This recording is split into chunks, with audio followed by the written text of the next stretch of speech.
Please welcome first daughter, Ashely Biden.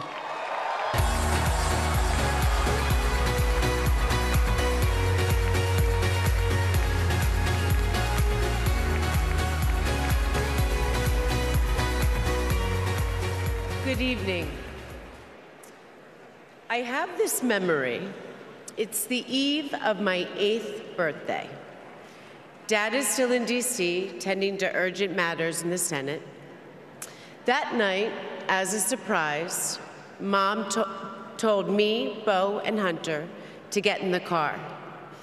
I remember pulling up to the Wilmington Amtrak station, riding up the escalator to the platform. The train stops, doors open, and Dad steps out. As soon as I saw him, I run down that platform and jump into his arms.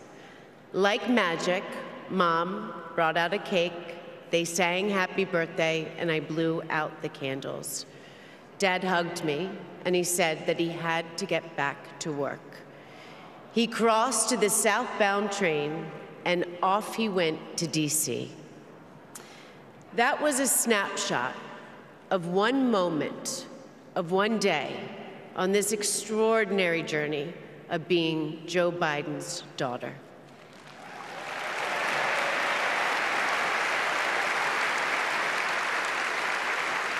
Joe Biden is the OG girl dad. He told me I could be anything and I could do anything. As a child, I would sit on the leather chair in his office doing my homework, and he would sit next to me doing his work, drafting the Violence Against Women Act.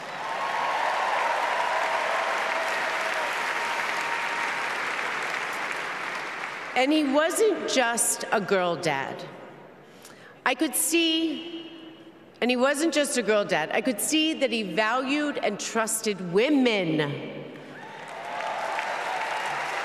How he listened to his mother, how he believed in his sister, and most of all, how he respected my mother's career.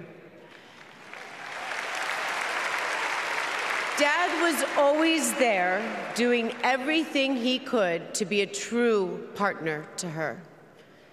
Dad, you always tell us, but we don't tell you enough, that you are the love of our lives and the life of our love.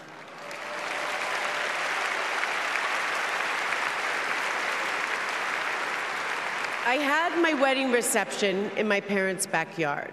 At the time, my dad was vice president. But he was also that dad who literally set up the entire reception. He was riding around in his John Deere four-wheeler, fixing the place settings, arranging the plants, and by the way, he was very emotional. I thought that I would be a mess, but he was the one crying, and I was the one who had to comfort him.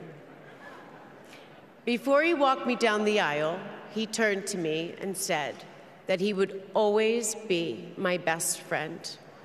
All these years later, Dad, you are still my best friend. His example in service inspired my career. I'm a social worker in Philadelphia.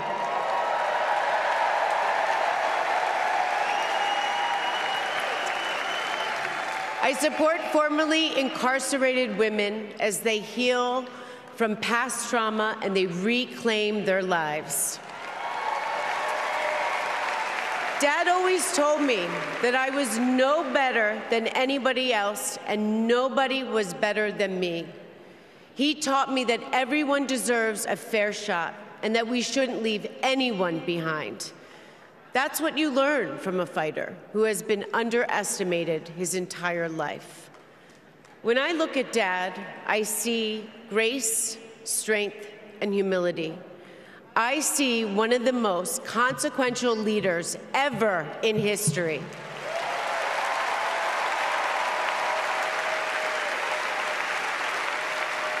And I also know that he never stops thinking about you, about your dreams, about your dignity, about your opportunities, about your family. Dad knows that family is everything. When Hunter and I lost our brother Beau to cancer in 2015, the grief and the pain felt like it might never end. Dad had the capacity to step out of his own pain and absorb ours. And I know that Beau is here with us tonight, as he is always with us.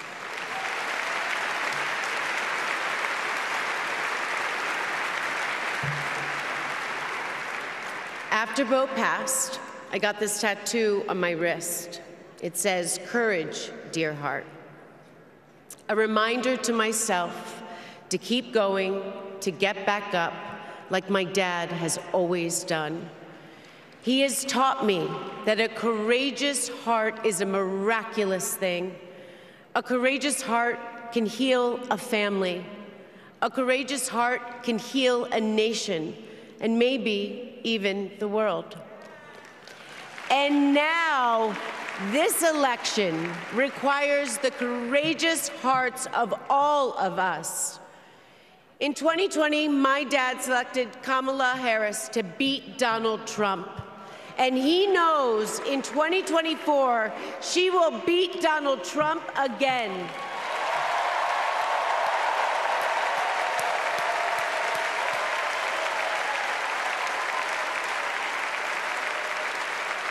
So tonight, I am asking you, if you stood with us in 2020, call upon your courageous heart.